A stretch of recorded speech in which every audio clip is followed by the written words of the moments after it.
What's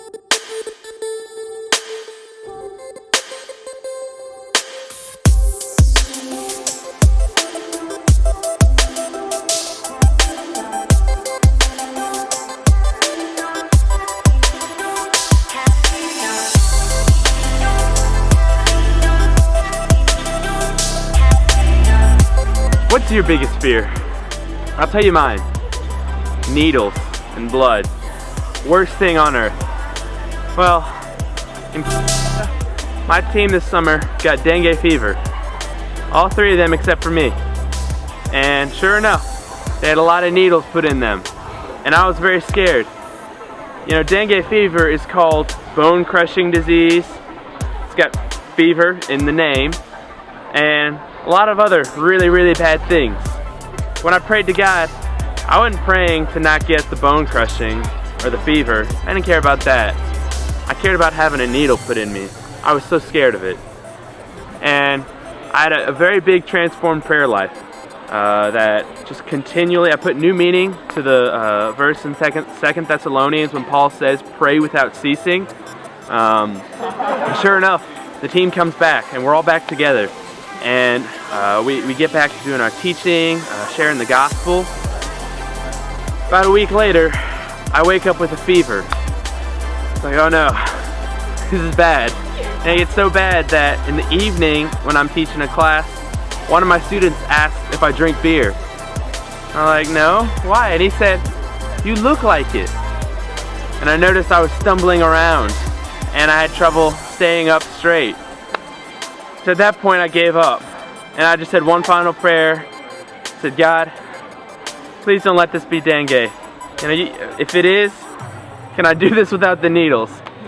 And sure enough, I go to the hospital. I just tell them, take the blood, and he puts the needle in me.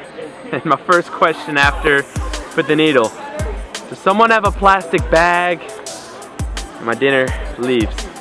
And I didn't know what to do because I felt miserable and I felt like a huge burden. But the next time I had my blood taken from me a day later, I just kept thinking. There are two memory verses we've been told to memorize about trials and tribulations. James 1:2-4 says, count it all joy, my brothers, when you meet trials of various kinds. For the testing of your faith produces steadfastness, and let steadfastness have its full effect, that you may be perfect and complete, lacking in nothing. So next time I had a needle put in me, I said that. I felt fine. I counted that trial as joy, and I relied on God to let steadfastness have its full effect. And sure enough, through that, as sick as I got, as high as my needle count was, which was about 25 to 30, God still pulled me through it, not out of it.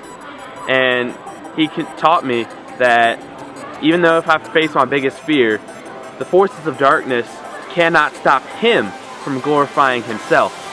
And sure enough, shortly after, we were right back in the villages, sharing Him and glorifying His name. And my name is Daniel Faulker. I live in Houston, Texas, and this summer I went to share the gospel and teach English to a lot of younger students. Would I do this again? Of course. I love the Lord Jesus Christ.